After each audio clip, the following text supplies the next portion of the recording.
सर्वांना नमस्कार. सद्गुरू श्री गोंदवलेकर महाराजांच्या अमृतमय वाणीला नमन करून आजच्या प्रवचनाची सुरुवात करूया. 26 एप्रिल रोजीचे संतांनीच भगवंताला सगुणात आणले सद्गुरू श्री गोंदवलेकर महाराज यांचे आजचे प्रवचन भक्तिपूर्वक ऐकूया. सर्वात अर्पण भक्ती श्रेष्ठ आहे.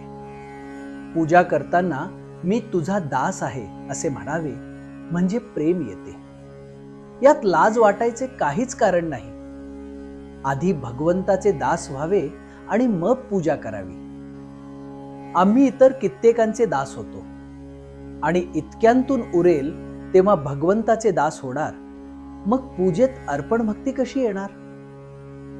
आपल्याला जे जे आवडते ते ते मनाने भगवंताला अर्पण करावे. इथे सर्व काही मनानेच करायचे असते. नुसते शरीराने काबाड कष्ट केले म्हणजे प्रेम येतेच असे नाही. चित्त विषयाकडे ठेवून भगवंताची सेवा करणे म्हणजे अंगचोरपणा आला. असा अंगचोरपणा करू नये. भगवंताकडे मन लागायला सगुणोपासना उत्तम होय. सर्व लोक या ना त्या रूपाने सगुणाचीच उपासना करणारे असतात.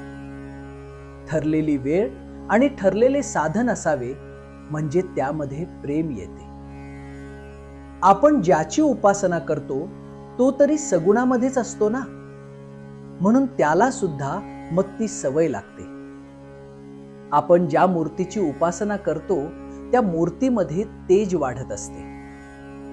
ज्या मूर्तीची उपासना एखाद्या साधूने केलेली असेल त्या मूर्तीमध्ये फार तेज असते आणि ते पुष्कळ काळ टिकते.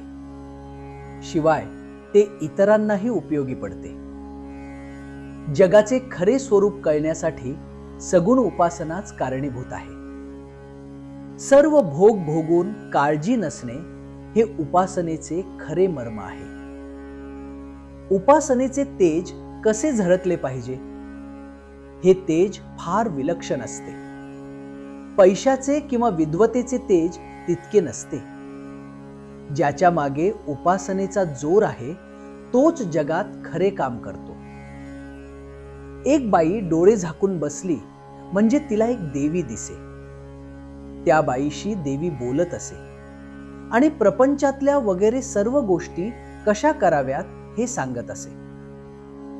परंतु बाईने ध्यान करणे सोडून दिल्याने तिला देवी दिसणे बंद झाले. तसेच एक मुलगा डोळे झाकून बसला म्हणजे त्याला पांढरी दाढी असलेला एक साधू दिसे.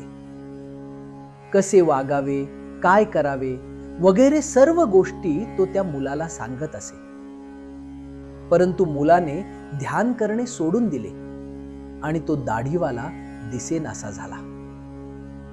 या गोष्टींचा अर्थ असा की आपल्याला सांभाळणाऱ्या शक्ती आपल्या मागे असतात.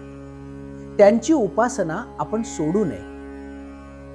भगवंताला सगुणामध्ये आणला हा संतांचा आपल्यावर फार मोठा उपकार आहे.